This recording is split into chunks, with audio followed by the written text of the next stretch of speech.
Hereby, I open this academic ceremony in which Laura Visser will defend the academic thesis entitled The Legal Framework of Intervention by Invitation. And I welcome everyone present here in the aula, and I also welcome everyone participating in this ceremony online.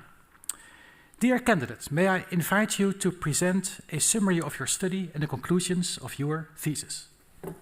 Thank you. Dear Pro-Rector, dear members of the Defense Committee, supervisors, family, friends, colleagues. In the next 15 minutes or so, I will take you through my PhD journey. I will elaborate on my PhD thesis entitled The Legal Framework of Intervention by Invitation. But first, let me briefly highlight the legal field we find ourselves in today, and that is public international law. That is the legal field that applies between states, so the rules, the law that applies between states. It operates above the national domestic level. Within that legal field, we have several areas of law, one of which lays down the rules on the use of force. We call that field the jus ad bellum.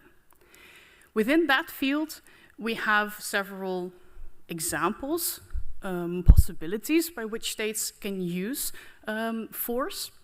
And one of them is the topic at stake here today, which is intervention by invitation. What is intervention by invitation? Briefly said, looking at the slide, I will explain. State A is represented by the circle. State B is somewhere else. Now something happens within State A. It is attacked in some way. I'll keep it simple for now. And State A is quite shocked that it has happened. And it is either perhaps unwilling or unable to deal with these kind of things, with these attacks taking place by itself. So what it does is it sends an invitation to State B for assistance, for an intervention. And State B comes running with that are then subsequently deployed within the territory of State A. So that is what we talk about in a nutshell very briefly, but that is meant with intervention by invitation. So actually that is quite basic, but it's also basically what we know. We know quite little about this topic, hence the thesis. What I particularly found lacking in the law and in the literature on this topic was the lack of the doctrinal foundations for this particular concept and the lack of a comprehensive legal framework.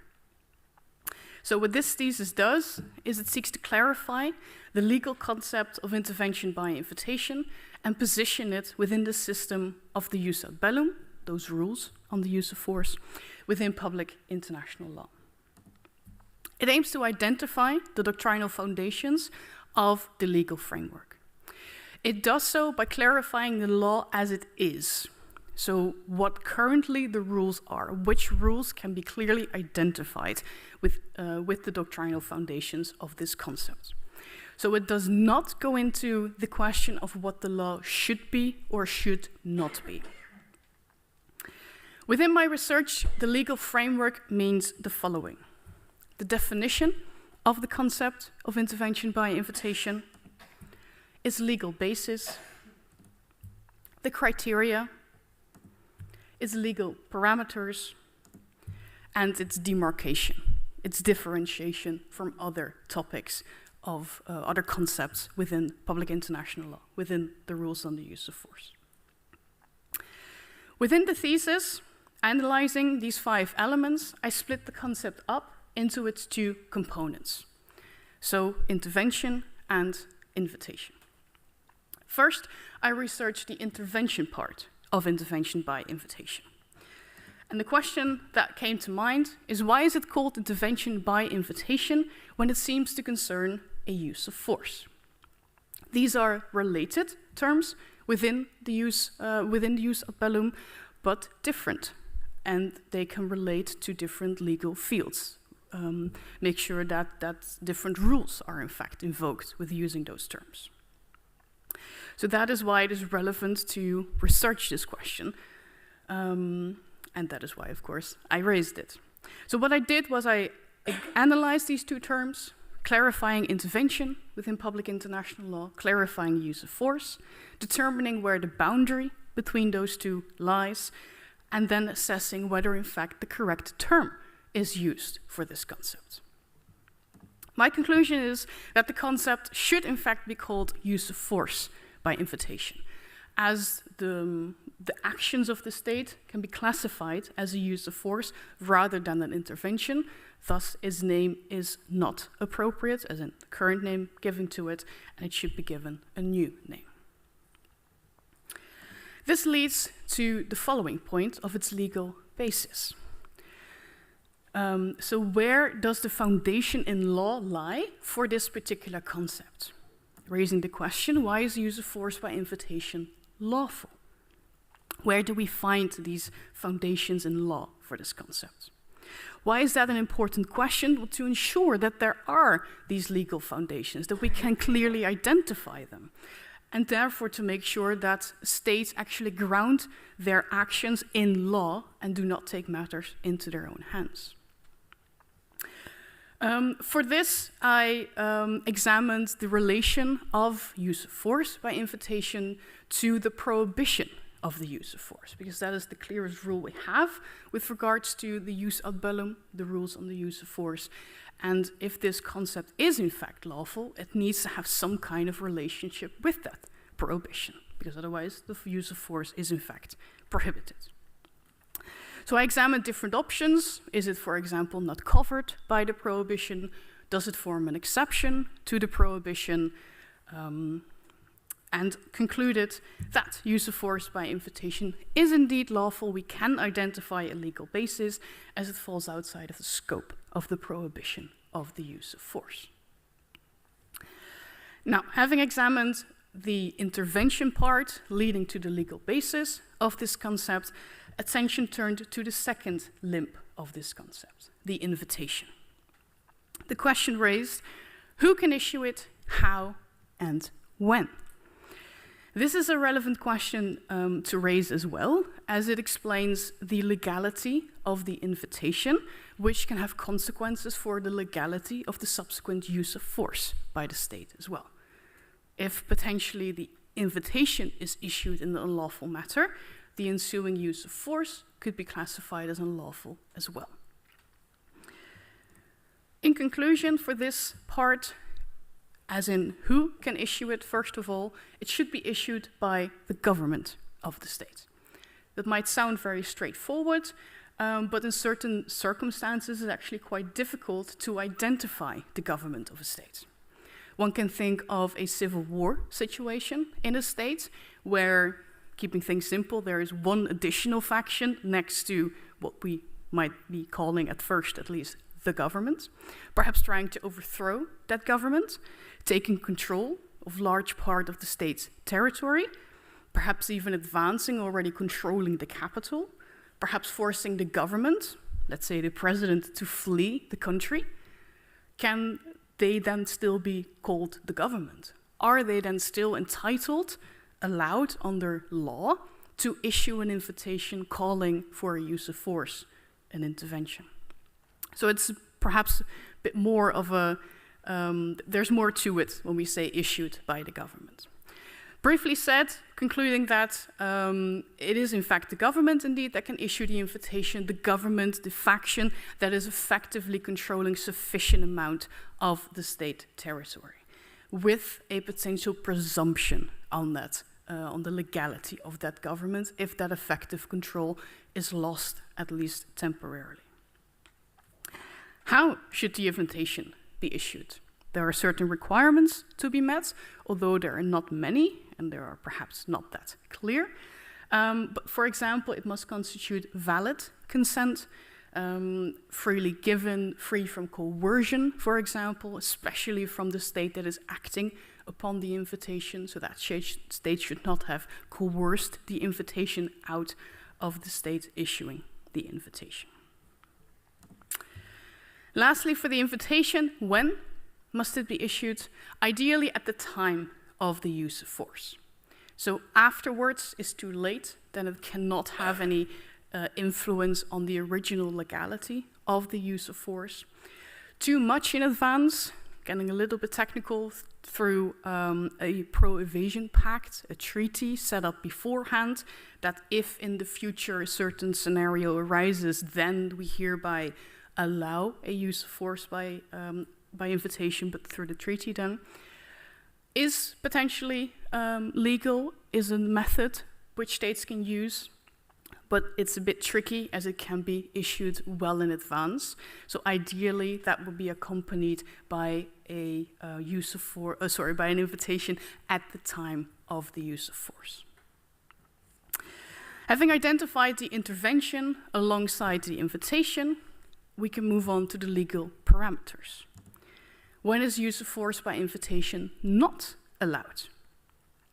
And this is often discussed in a concept of civil war. So again, the situation where different factions are fighting for control of the state territory. And there are some scholars that put forward that in that situation, no invitation can be issued for a use of force. And of course, this is an important question to raise if that is indeed the case, because it sets certain limits on when a use of force by invitation can be requested. My conclusion is that there are no clear rules prohibiting it. For example, not in a civil war, at least not yet.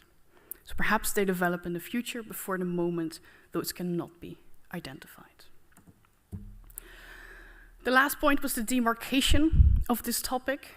When we look at a use of force by invitation, one state requesting the assistance of another state, this sounds very familiar to international scholars, namely familiar to collective self-defense. So, how are the two different?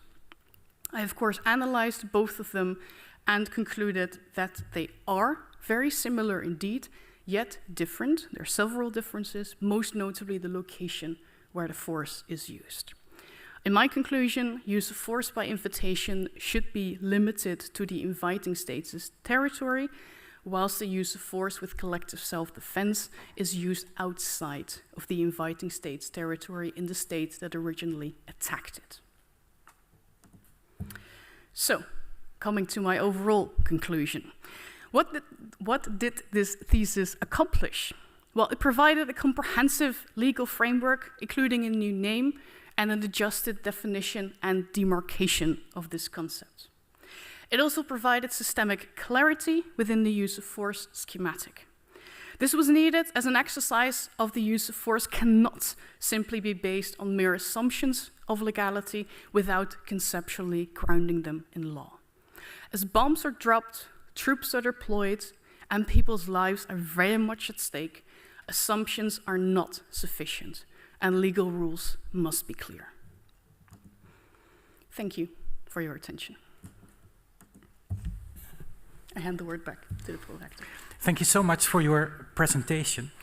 The opposition will be opened by Professor Lijnzaad. Professor Lijnzaad is professor of the practice of international law at our university, and she is also the chair of the assessment committee. Thank you, and good morning, everybody. Good morning, Madam Candidate. And thank you for writing an interesting book about a subject that is not focused on very often.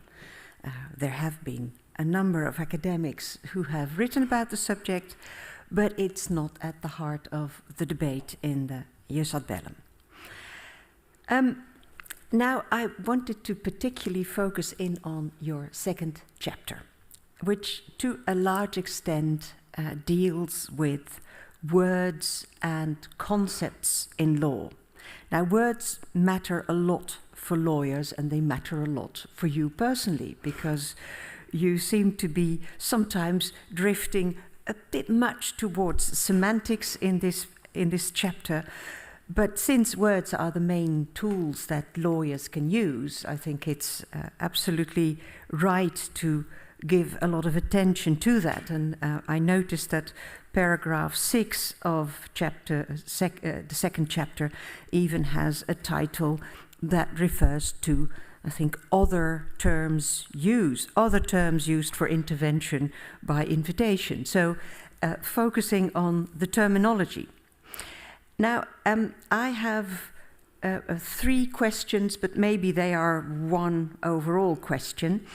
To begin with, on page 47, you describe an interesting situation in which, let me get to the page, in which a request for military, you give by way of illustration, you talk about the presence of US forces in Iraq, French forces in Mali, Senegalese troops in the Gambia, and then you say, by way of illustration, delivering arms to the Yemeni conflict is not classified as such. This is referred to as arms trade, rather than intervention by invitation. That's an interesting observation. Thus, military assistance on request is equated here with arming and training, not the actual deployment of a state's armed forces in another state's territory.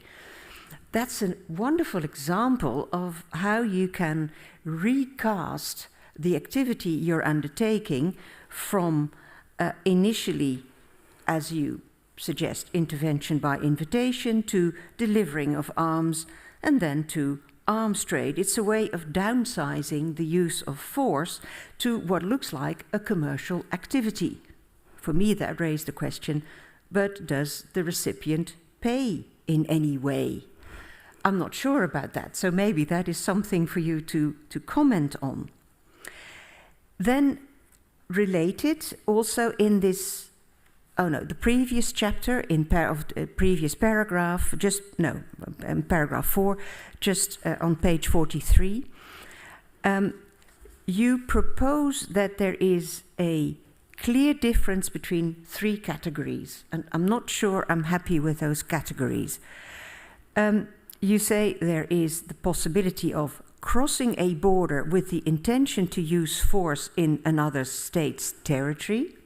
I agree with that. But then you give the example of the US sending helicopters in Iran to evacuate embassy staff. I'm not sure that the intention there was the use of force in another state's territory. The use of force that was probably contemplated was personal self-defense, so defense by the helicopter crew should they be attacked. But this was not use of force in the sense of one state versus another state, unless you think that this is a violation of Iranian airspace and that in itself, because it was taking place with a military helicopter, not a commercial helicopter, that already amounted to the use of force. The other 2 categories I won't discuss. I don't have a major issue with those, but I was quite intrigued by the example you gave of the military helicopters evacuating embassy staff in Iran. And finally, I wondered later on, flipping back and forth in chapter 2, whether the scheme, the circular scheme that is on page 37, whether that was helping you clarify what you meant or not. Because here we see intervention in the larger circle and then use of force in the smaller circle.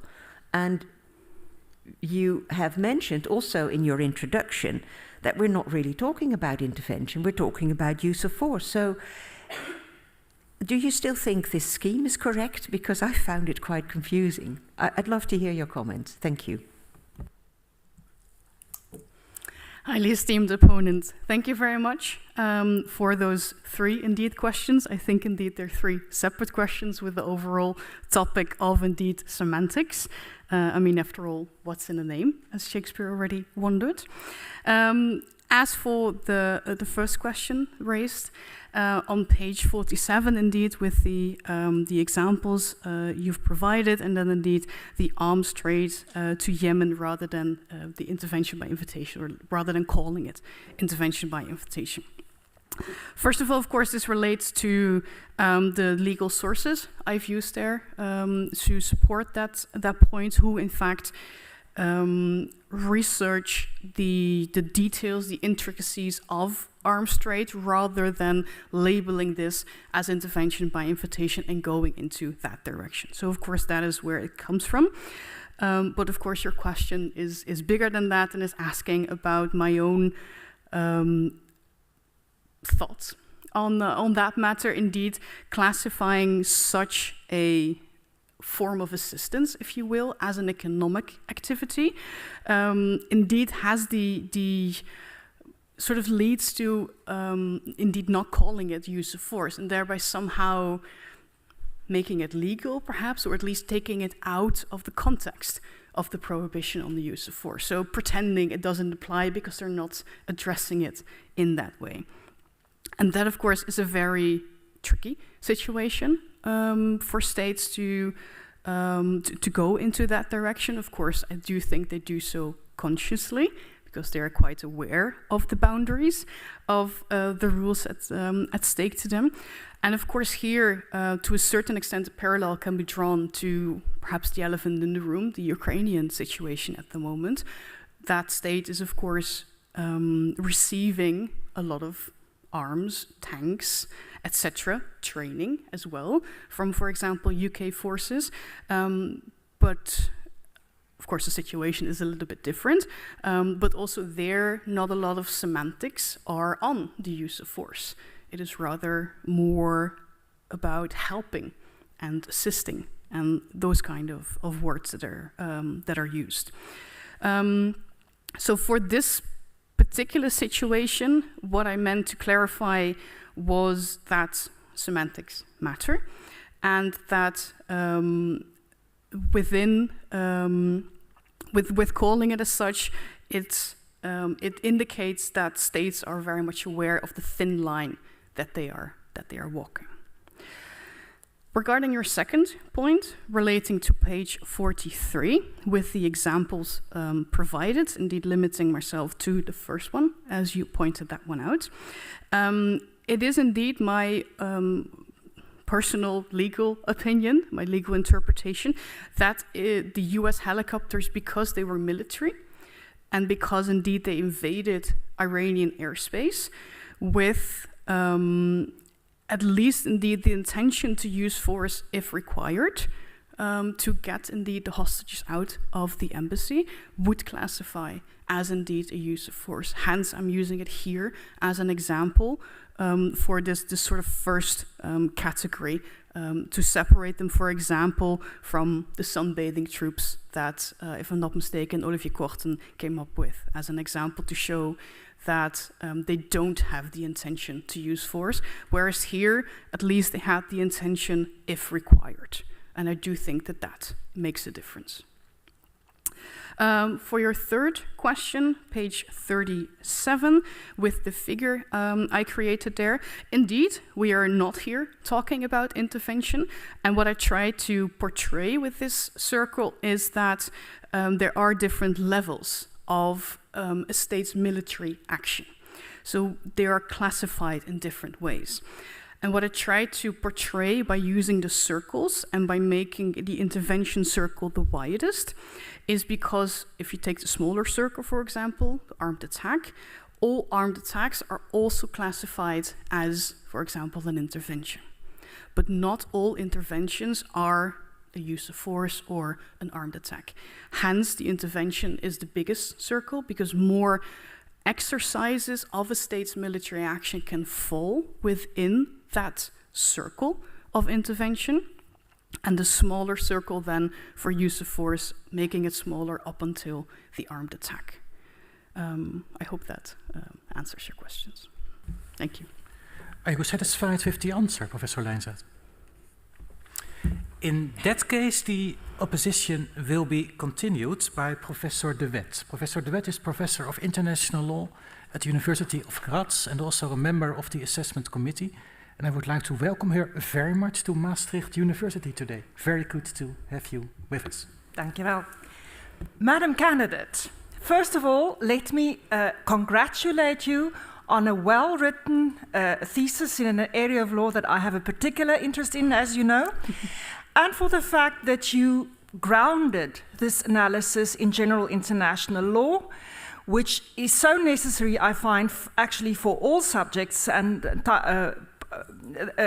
PhDs, and something that is not occurring enough these days, and in my view is a great source of concern, as we do not have enough general knowledge of the basics, the classics, as Jean Despremont would say, you know, the sources, state responsibility, those kind of things in international law. And so congratulations for having done that. And for having written this thesis under difficult circumstances with a young family and COVID and a heavy teaching load. So I have great respect for the resilience which you have displayed during your project. However, we are also, of course, here today to discuss your work. Now, Madam Candidate, I was a bit perplexed that you claim that collective self-defense cannot be invoked in the territory of the attacked state. And I'm not yet convinced that this claim is supported by state practice or by the principle of proportionality or by simple logic. So I have, at least on 3 levels, some questions. Now, to begin with, you mainly pin your argument on the Syrian example, which I would argue is rather sui generis, due to the unwillingness of Western governments to work with the Assad regime for good reason. And the latter has insisted that governments who want to pursue IS on its territory need to coordinate their actions with the Syrian government. However, Western governments are, for very understandable reasons, one could argue, reluctant to do so in order not to be implicated in Syrian war crimes and also out of security concerns. So for their conduct in Syria, these governments are left only with individual or collective self-defense. That does not really say anything conclusive about the legal basis for military force by third states in the territory of attacked states elsewhere. So you cannot necessarily draw conclusions from the Syrian example for any other state where the context is entirely different. More importantly, you seem to have overlooked the important state practice, notably during the 1991 Gulf War, where the UK and the US consistently claimed that the Chapter 7 Resolution 678 of 1990 that authorized necessary means was based on Article 51 of the Charter and effectively merely confirmed the right to collective and individual self-defense. So the expulsion of Iraq from Kuwait was based on the right to self-defense. Now, whereas several authors, myself included, have some difficulty with this reasoning and base this authorization on Article 42 of the Charter, state practice remains divided on the issue. This is not something that you can merely discard. The main protagonists of the war regarded all the military activity aimed at repelling Iraq as covered by collective self-defense. That means the activity of the allies within Kuwait itself and within Iraq. Okay, so there's the practice issue. And moreover, and finally, your rigid distinction between military response by allies within the attacked state's territory, intervention by invitation, and military response in the territory of the attacker, collective self-defense, seems to ignore the logic of the principle of proportionality.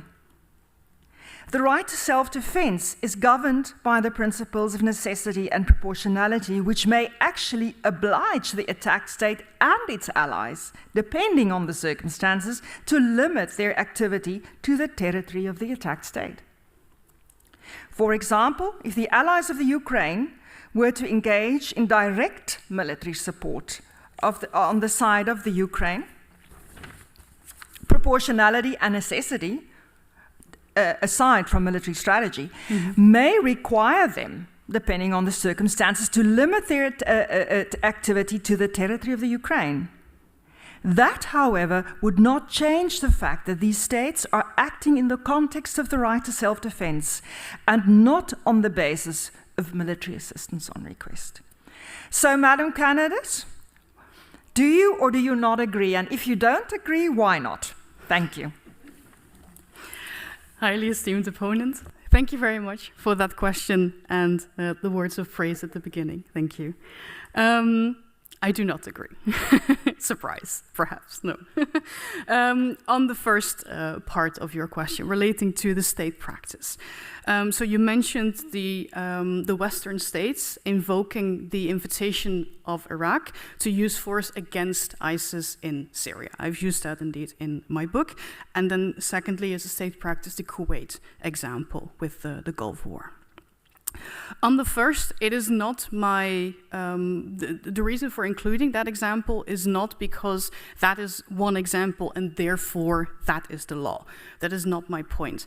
I researched in the book other foundations for finding that self-defense exists as a means to use force outside of a state's territory. We have, for example, the commentary to the United Nations Charter that also talks about cross-border force. We have the Nicaragua case that makes clear that countermeasures incorporating cross-border force, I'm paraphrasing, of course, here at the moment, are tricky, let's say the least. So I started with these kind of doctrinal foundations to come to my overall conclusion. And this was one example of state practice where I saw it actually being exercised by states, that they used an invitation from a state to use force outside of that inviting state's territory. So I took it as an example and a small confirmation, if you will, of the doctrinal foundations I found. So it was not my point that there is one example and therefore we have state practice. If I may interrupt there, Madam Candidate, my problem is not with states acting outside. It's when, for example, like Iraq, Kuwait, the 1990 war, acting inside the territory of Kuwait. Mm-hmm. Why can that not be self-defense? Why does that have to be something else? And in practice, how should that actually work? When they then get to the border, do they now switch the legal reasoning, and do they have to inform the Security Council again? And I'm just trying to figure out what the generals, when they then have, you know, how should this work? Thank you. Thank you for that addition. Indeed, I was coming to the Kuwait example as well. And indeed, some scholars have classified that as collective self-defense. I myself have problems with that as well, based on the language used in the Security Council resolution. I believe it was 678 from late November 1990, calling on the member states, in the preamble it mentioned acting under Chapter 7, that's one thing, although confusingly, of course, Article 51 is part of Chapter 7. But it then calls on the member states of the United Nations to use all necessary means. And as that phrase has been taken from then, because this is the first time that the Security Council invoked that phrasing, and since then, occasionally they have repeated it, and it has been interpreted to mean the authorization of the Security Council on the member states to use force following Article 42. Excuse me. So that is my personal legal analysis of the Kuwait example. And I understand your uneasiness with the fact that indeed, let's say they come up to the border, do they then suddenly need to inform the Security Council that they're crossing the border because now all of a sudden they're acting in self-defense? So I do understand that this is an unconventional way of looking at self-defense, perhaps to say the least unconventional. But I think if we delve into the intricacies of use of force by invitation, or military assistance on request, if you will, and self-defense in general, including collective self-defense, either we need to admit that they're not so different anymore, or we need to differentiate between them. And I don't think the requirement of an armed attack is sufficient to set the two apart, especially if we admit that self-defense can be invoked against non-state actors, so not only against states. Legal scholarship is at least evolving, perhaps already there. Let's assume for the moment it is possible to invoke self-defense against a non-state actor. What is left for use of force by invitation then? How is that then still relevant? And perhaps, of course, looking at history when civil wars were, of course, and non-state actors were mainly operating within a certain state, the bigger wars that the UN Charter was set up with were interstate conflicts. So in that time frame, of course, it makes sense. But reality involved, law to some extent has involved with it as well. And I think perhaps this perception of when you can invoke self-defense turns out to be, let's say, a minority view, perhaps a singular view by a legal scholar. That could very well be the case. But then at least, hopefully, there is a majority view, and we are, in fact, as scholars, talking about it.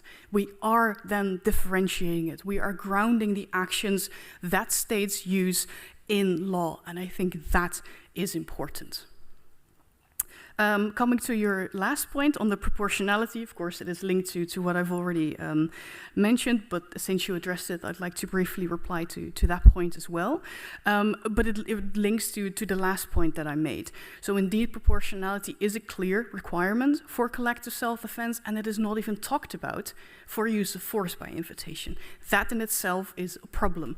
I briefly went into that in chapter 6 at the end, but there's not a lot of scholarship on this. There's not a lot of analysis. There's not a lot of academic talk about this. And again, I think that should in fact be changed. We should look at proportionality as well as a potential requirement for indeed use of force by invitation too.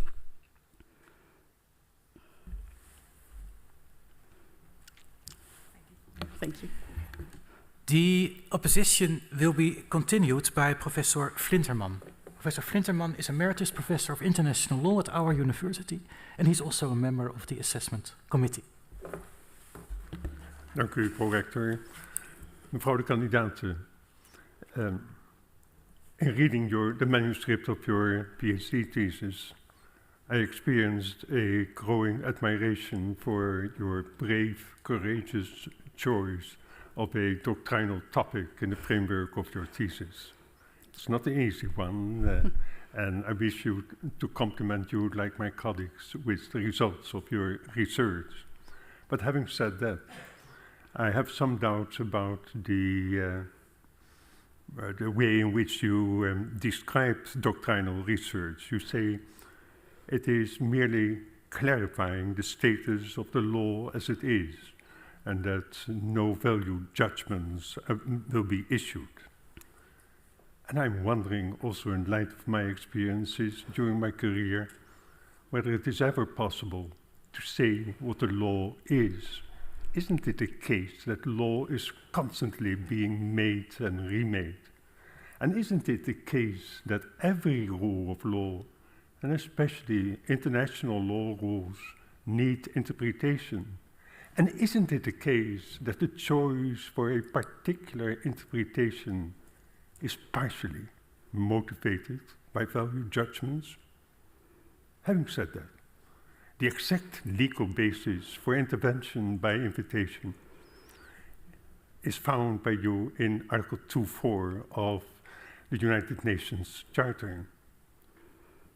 Would it have been possible to interpret Article 2.4 as an absolute prohibition of the use of armed force in international relations? You seem to say no on the basis of the wording of Article 2.4. I would have expected that you would find the exact legal basis for intervention by invitation in an exception to Article 2.4 of the United Nations Charter. But you seem to deny that because of the wording, again, because of the fact that the exception is not explicitly mentioned in Article 2.4 itself. Is that narrow interpretation motivated by your fear that opening up other exceptions to the prohibition of the use of armed force in international relations would open the door for other customary law exceptions, such as humanitarian intervention? What is the value judgment behind your choice for this particular interpretation? And isn't it somewhat strange to argue that the intervention by invitation is not affecting the international relations of the state requesting military assistance and military force in its territory, and it does not impact its political independence, neither its territorial integrity? And again, I'm looking for your value judgments behind your choice for your interpretation of Article 2.4 as the exact legal basis for intervention by invitation. Highly esteemed opponent, thank you very much for those, I think, twofold questions. So first, to perhaps explain the choices I've made in this thesis, and indeed this is very much motivated by finding the legal grounding, by finding the doctrinal foundations of, being very colloquial, things that are claimed by either scholars or states.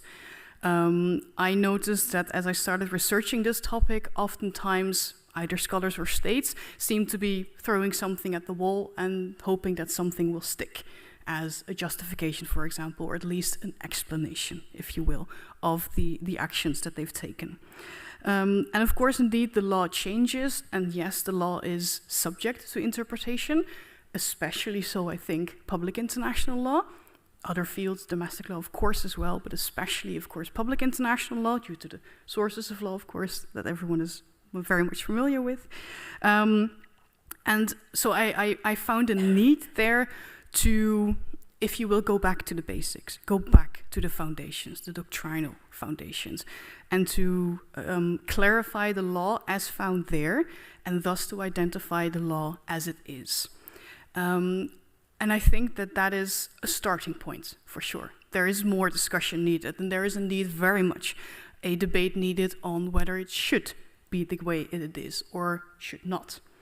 I do have, of course, opinions on that, but for my thesis, I found it very important to limit myself to stating the lex lata rather than the lex ferenda, precisely because, as I mentioned, sometimes scholars and states are just throwing something at the wall to see what sticks. So just as a further sort of explanation of the basics of the thesis. But taking that and moving to your second point on the prohibition on the use of force as contained in Article 2.4 of the UN Charter, indeed, I do indeed have some kind of a fear to open it up for other exceptions. Although you mentioned the one that I personally feel strongest about, the humanitarian intervention. If you look at history, of course, the key example of that is the Kosovo situation. Debatable, but usually put forward as the key example. And of course, as a human being, I cannot deny that that was necessary in that situation. Was it legal? Probably no, if you look at the prohibition and the established exceptions either under treaty law or under customary international law. So of course there is a difference, and there is a need to talk about a difference between what is the law and what should the law be. But going back to the absoluteness of the prohibition, as you mentioned in your question, I indeed did not see it as an exception. I did not see use of force by invitation as an exception to the prohibition, because one thing is that there is a lot of talk now about the very nature of the exceptions, whether calling them exceptions, whether there are in fact exceptions, is somewhat of a development, a recent scholarship. So there's that. And if you look into what an exception would be, it would be an exception to, first of all, a treaty rule. So can there be an exception to a treaty rule when the exception is not mentioned in the treaty itself? So it cannot be an exception under treaty law, so we're left with customary law. Of course, the prohibition exists under customary law as well, although I think you can argue that it is the same as the treaty rule. And then, of course, you run into quite theoretical issues with Article 103 of the UN Charter, which, paraphrasing, but states that the UN Charter sort of trumps other international obligations, potentially including customary law obligation. If you were to accept that reasoning, then there cannot be a customary law exception to this treaty rule contained in the UN Charter, as that rule trumps all other international legal obligations. So I found theoretical difficulties with classifying use of force by invitation as an exception to the prohibition. In addition, if you look at the wording of the Article 2.4, and if you go into the travaux préparatoires, for example, of the UN Charter, you find that within international relations, so the part about the territorial integrity and things like that of the state's political independence were added to provide clarity for the article and not to limit its scope. So when you then try to find the relationship between use of force by invitation and the text of the prohibition, I don't think you can rely on those notions. But if you look at the first part, the within international relations, it is the inviting state, so the state where the original attack in the colloquial sense happened. And I don't think the international relations of that particular state are affected if it itself invites another force onto its own territory. For me, legally speaking, I don't see that affecting a state's international relations. So that is why I do not find the prohibition to be absolute. I do not find the use of force to be an exception, but I do find it to fall outside of the scope due to its own wording. The opposition will now be continued by Dr. Padeo, who is Derek Bowett Fellow in Law at University of Cambridge, and who is also a member of the Assessment Committee. She is joining us online for this ceremony, and I would like to welcome her very much online to Maastricht University. You have the floor. Me to be a part of this committee. I really enjoyed reading the thesis. It was a very distilled explanation of a very complex area of law with many difficult conceptual questions and very many detailed points. So I really congratulate you for having achieved this. Now I have two main questions, and I will not ask you the obvious one on consent and the relationship of consent to the use of force, because we've engaged in that through both your writing and my writing. So I'll leave that to the side. But I have two questions, one of a broader nature and one of a more specific nature. And the first one is that I understand you correctly, I think, that you say one of your overarching claims is that intervention by invitation is a concept of the jus ad bellum, and that for this reason, the body of law, the law on the use of force, is the correct law to be applied to intervention by invitation. And you indeed suggest that different names should be used for this concept precisely to signal this. But somehow you end up not using this concept yourself. And so it made me wonder what you actually meant by this being a concept of the jus ad bellum as opposed to a concept of international law. And how does the fact that the many limits and regulations that you identify in the thesis are from other areas of international law, such as the law of recognition, state responsibility, the law of treaties, IHL, self-determination, that general international law that Professor De Wet was actually very complimentary about to have brought into this topic.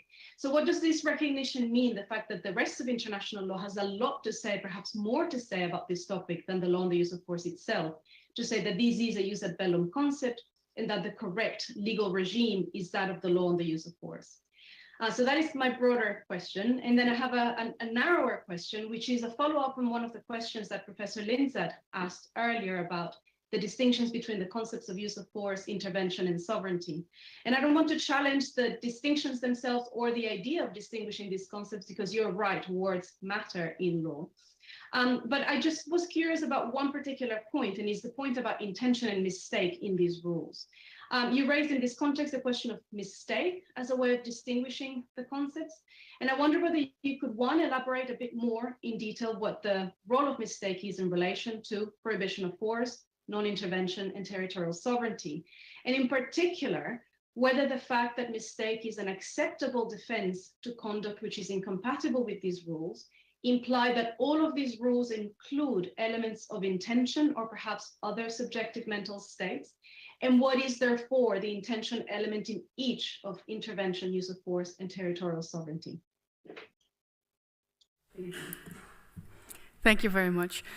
Esteemed opponent, according to the rules, I am mandated to address you as such. However, given your immense credentials in this field of law, and given the pro-rector's own recently expressed opinions on the use of the term professor within legal academics, I'd like to start again.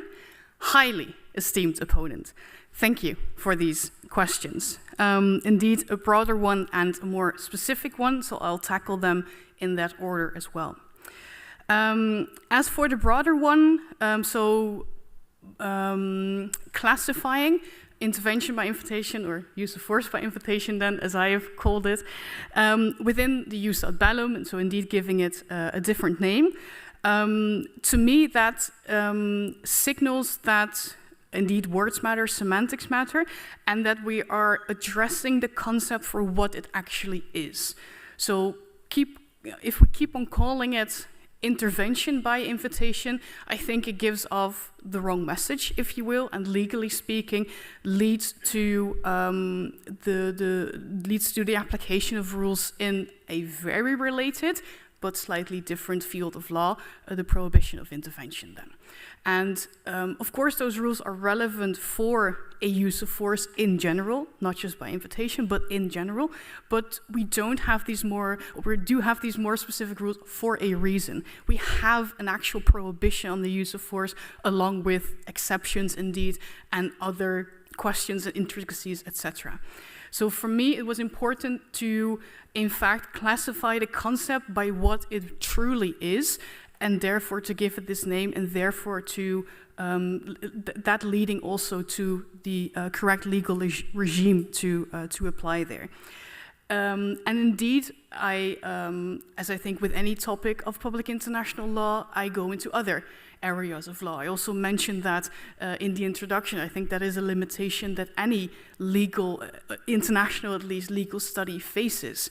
That for such a topic, for example, as it in this case concerns an invitation, one needs to go into consent under the rules of state responsibility, as of course you're very much aware of. So those are areas of law that we cannot go without to properly find the doctrinal foundations of this concept. So by classifying it as a use of force, using that legal field, at least as the main legal field, I'm signaling that it falls within those kind of rules and we need to find its place there, its relation to the prohibition of the use of force. To me, that doesn't mean that then other fields no longer apply, that they are no longer relevant, because of course they are in various ways, and you provided a list already of the other fields that I went into. So that's for the broader point. For the more specific point, that is quite a challenging question, if I may say so. So if we look at mistake within public international law, or perhaps use of force more specifically, would that be an acceptable defense? I think this links back to the discussions on intention with the use of force. So there is some scholarship on this, of course, by Olivier Korten, by Tom Ruys, who researched whether there is indeed such a need for an intention, and therefore, of course, inherently mistake as well, within the use of force. And they used this discussion, I think, very correctly within the sort of trigger to speak of a use of force. So where is this de minimis threshold for a military action, to be seen as a use of force? So both of these studies rely to a large extent on state practice. They've analyzed several examples, numerous examples. yet they come to different conclusions. So Professor Korten is of the opinion that we need a minimum of intent, but also gravity. And then Professor Ruys is, disputes this de minimis gravity issue, but does agree with the intention of the use of force. And I also do think that that is indeed important, that to speak of a use of force, it is not merely the crossing of, let's say, an army into a different state, but other things such as intention. Do they do so with the intention to use force?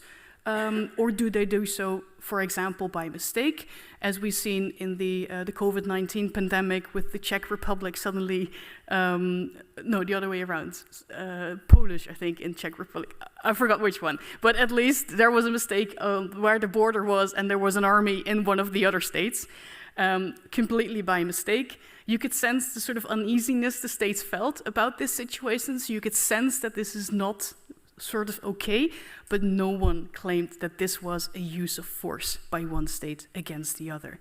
And that then, of course, links back to mistake. If you cross a border by mistake, most states, at least, it does depend on context, will not classify that as a use of force. Professor Korten, I've mentioned it as well, used the example of the sunbathing troops that at least speak to my mind quite a bit, that, oh, we don't have sunshine or a beach in our state, let's go to another state where they do have that beach. If they do so with only that intention, I don't think you can classify that as a use of force. Hoping that answered your questions. Thank you.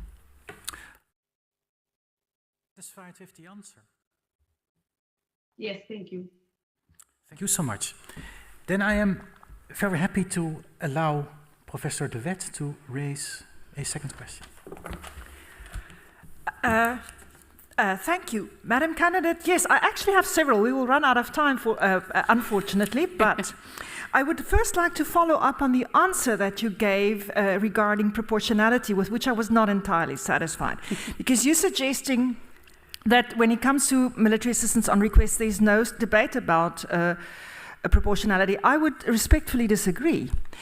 Because if we are talking about, for example, the Russia in Syria, on the invitation of the Assad regime, now, that is clearly in the paradigm of an armed conflict. So proportionality, in my view, is they're clearly governed by the law of IHL. And the targeting, as we know, amongst other things, had been extremely problematic, the hospitals being targeted, excessive civilian killings, and so on. So I would clearly disagree that you move, it depends on what context are you in. If you are in an armed conflict, then it's IHL, and the proportionality of IHL will apply. If you are below that threshold, for example, Bahrain, when did they invite Qatar or somebody in a few years ago, there was clearly no civil war there. It was an uprising, or South Africa or SADC being invited into Lesotho. Then you're in the paradigm of human rights, and then it's the paradigm of peace, and you have to apply the proportionality principle of human rights.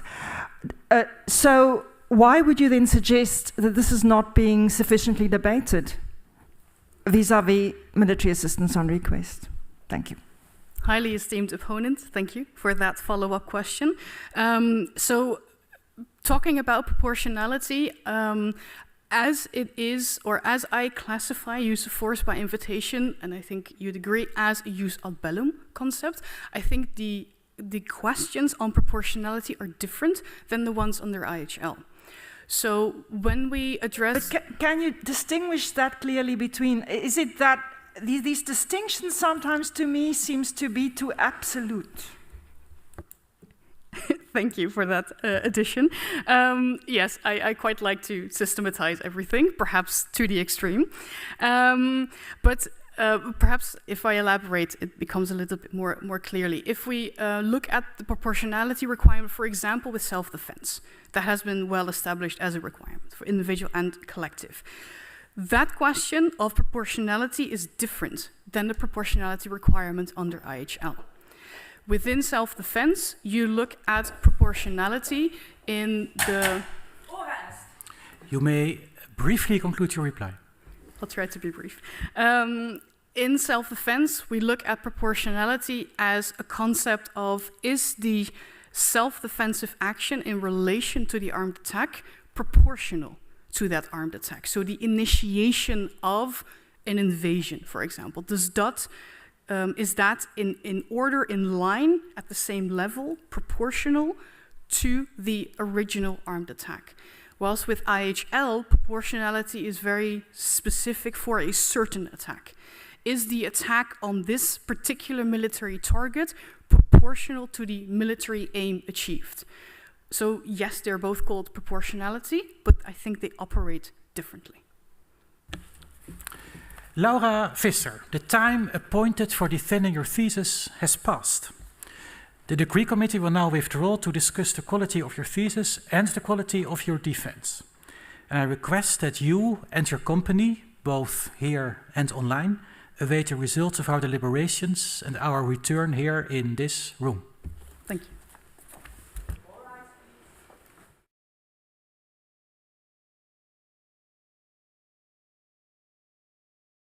The PhD defense has now ended. The degree committee will debate the candidate's performance behind closed doors. This process usually takes about 10 minutes.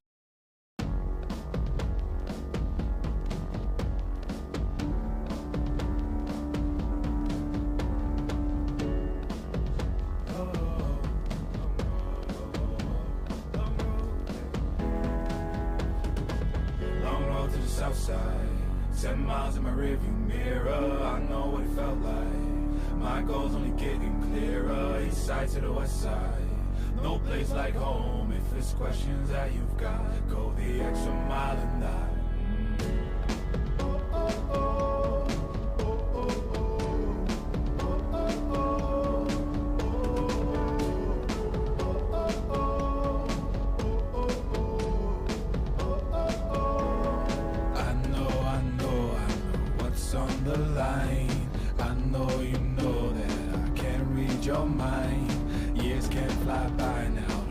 All your time, 'cause I'll go the extra mile.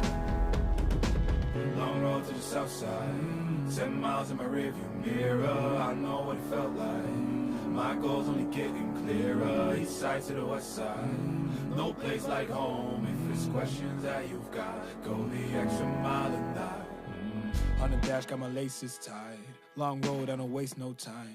Break rules because fate decides. With the team and we chase the light. I make a move, fall down, shake it off. I hate to lose, bad branch, break it off. No room for negativity, praise and love. Prepare for deep part cause we're taking off. Take the mileage, traveling so far from home. Gathering knowledge, other connections.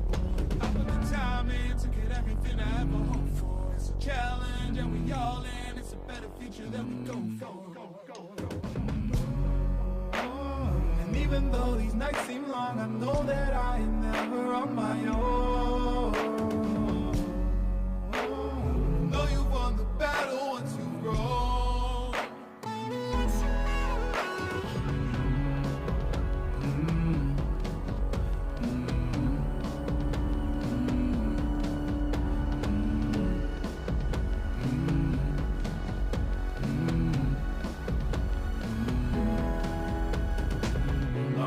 South side, 10 miles in my rearview mirror, I know what it felt like. My goal's only getting clearer, east side to the west side. No place like home, if it's questions that you've got, go the extra mile and die. Long road to the south side, 10 miles in my rearview mirror, I know what it felt like. My goal's only getting clearer, east side to the west side. No place like home, if it's questions that you've got, go the extra mile and die.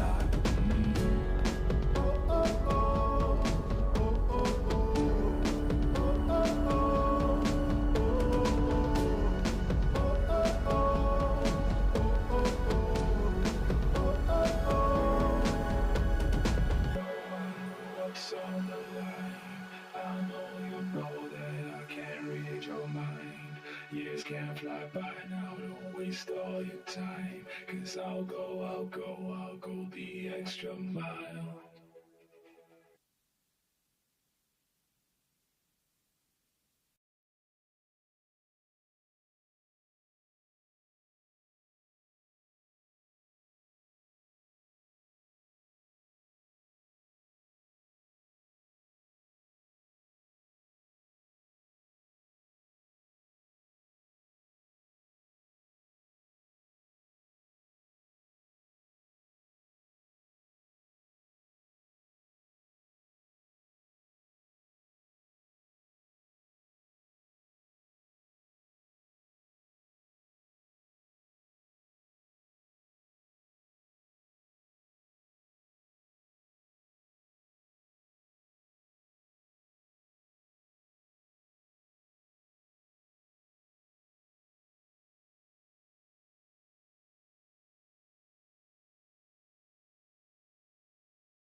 That's quick.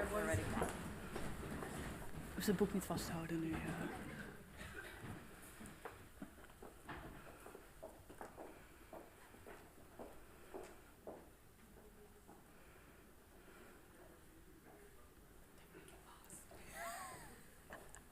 Kind of a giveaway.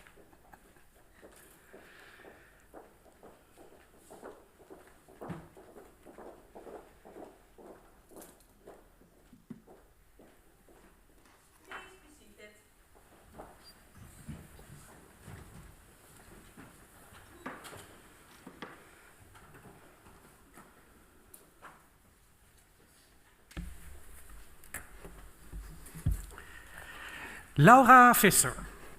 The degree committee here present has assessed the quality of your thesis and the quality of your defense. In view of its positive verdict and taken into account your previous qualifications, the degree committee has decided to grant you the degree of doctor. Your supervisors are authorized to confer upon you this academic distinction in accordance with Dutch university custom. And I now invite your supervisors to take the floor. All right, please.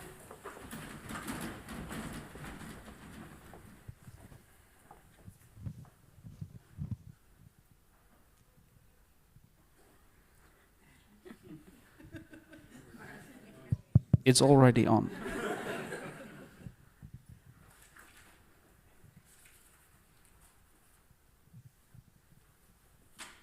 Do you promise to work in accordance with the principles of scientific integrity at all times, to be careful and honest, transparent, independent, and responsible? Yes, I promise. By the authority vested in us by law and in conformity with the decision of the committee here present, I hereby confer upon you, Laura Visser, the degree of doctor and grant you all rights attached by custom and law. As evidence of this, I now present you with the degree certificate signed by the rector, the secretary, and the other members of the committee, and affixed with the official seal of the university.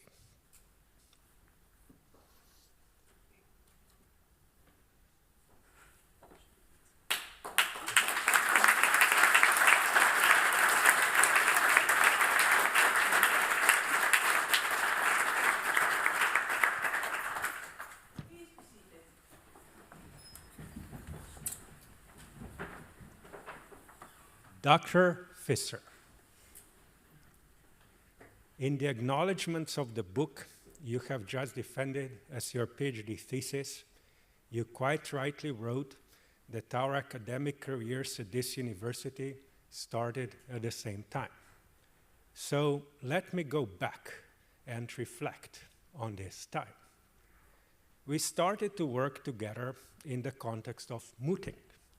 Like so many good things in public international law in this university, the roots of your PhD project go back to that legendary Jessup mooting dream team, which is in many respects the Grundnorm of the present PIL group at Maastricht. You were one of the coaches of that team, and so was Dr. Jennifer Selling, our co-promoter today. The way you approached the coaching work in substance and in organization made it obvious to both Jennifer and I that you had tremendous potential for a great career in scholarship and academia. But the path there was not so straightforward, at least not yet at that point. At the time, you were a docent on a temporary contract, and you still needed to find an opportunity for a good PhD position. And you did find this opportunity, thanks also to the support and understanding we found in our department and in the faculty, which also noticed your potential. Now we can say that you were the prototype of the new PhD track in our faculty, with work time divided between PhD research and teaching obligations. The lex specialis has now become lex generalis, And you proved that this kind of divided position can really create good opportunities for young scholars. Your research on intervention by invitation developed at your own initiative. It all started with a blog post on Egil Talk, probably most authoritative scholarly blog in international law. The post was entitled, Russia's Intervention in Syria. And it immediately sparked a huge scholarly debate on that particular blog and beyond. It happens very, very rarely that a piece written by an emerging researcher has such an echo in the scholarly community. And it wasn't simply about agreeing and disagreeing with you. It was about a wide intellectual debate that you sparked with your ideas. The intellectual debate then continued with a fully fledged article entitled, May the Force Be With You, the legal classification of intervention by invitation. It was an instant hit. It immediately started to dominate the charts and has now been viewed by, I believe, more than 10,000 readers, which is a lot in our discipline. Your article is indeed one of the most read articles in the 70 years of existence of the Netherlands International Law Review. Your publication record does not stop here. It goes on, but I wanted to illustrate that when you enter the world of international legal scholarship, which you did already years before you defended your PhD, you immediately became one of the top authorities in the field. And now, once in our supervision meeting, you said that I always had a metaphor for everything. I'm afraid that I'm not quite done with my metaphors, at least not quite yet, because the formation of an influential scholar truly reminds me of the formation of the rules of customary international law. They generally develop over a longer period of time, if they develop at all. Yet, in some exceptional circumstances, we can see an emergence of instant custom. And so can, very exceptionally, new scholars sometimes instantly become influential. You're one of those very rare exceptions. You became a most highly qualified publicist in the sense of Article 38(1)(d) of the ICJ statute, already with your first 2 academic publications. And this is why the PhD diploma that Jennifer and I presented to you a few moments ago did not constitute a new scholar. We can say that it was actually a declaratory act that merely acknowledged the existence of a most highly qualified publicist. Now, Dr. Visser, since you are, by your own admission today in the defense and in the book, committed to formalist and doctrinal approaches to international law, de lege lata, I hope that you didn't mind my somewhat doctrinal and formalist approach to describing your scholarly emergence. But from now on, I will be a bit more socio-legal, because there indeed is life beyond international law. This PhD process was indeed very special and unique, also due to the fact that you, Laura, and both of your supervisors, Jennifer and I, all became very proud young parents in recent years. Especially toward the end of the supervision process, our meetings usually started with a quick update on children and with an exchange of experience about parenting and thus related challenges. And sometimes we were even multitasking, such as discussing intervention by invitation while taking care of a sick child. But it all worked well in the end. Having this kind of distraction is very positive, as it reminds us that humanity is also about nice things, not only about the use of force and conflict. In the whole PhD process, there were never any disagreements, let alone conflicts. We always seemed to be in agreement on what had to be done and when. Sometimes we only had a bit different ideas on whether the titles of academic articles on the use of force should relate exclusively to force on this planet, or should they also relate to Star Wars and the force operating in those domains. But in the end, I'm glad that Jennifer and I were not too prescriptive and let you do your scholarship with a personal touch, which also means a good pun every now and then. At this point, I would also like to thank Dr. Jennifer Seller. As a promoter, one can only hope for a co-promoter like you, Jen. A combination of competence, reliability, and positive attitude. We were not looking for a book that we would want to write, but for a book that Laura would write. And this is precisely what Laura did. I'm sure it will spark an intellectual debate just like Laura's previous work did. Supervising an emerging scholar is the biggest honor, privilege, and responsibility in our profession. But it is especially immense privilege to supervise a doctoral researcher who is at the same time so talented, so motivated, and so sincere. It seems to me that the appropriate Star Wars reference today actually is, in my experience, there is no such thing as luck. And indeed, Laura, everything you have achieved is thoroughly deserved and the result of your intellectual talent and hard work. There were obstacles, not to mention the pandemic, but you went over all of that and did so with your own power and determination. You wrote a very thought-provoking book, and regardless of what position your reader takes on some doctrinal questions you addressed, the force of your legal argumentation will always be with them. Congratulations on this achievement, Dr. Visser.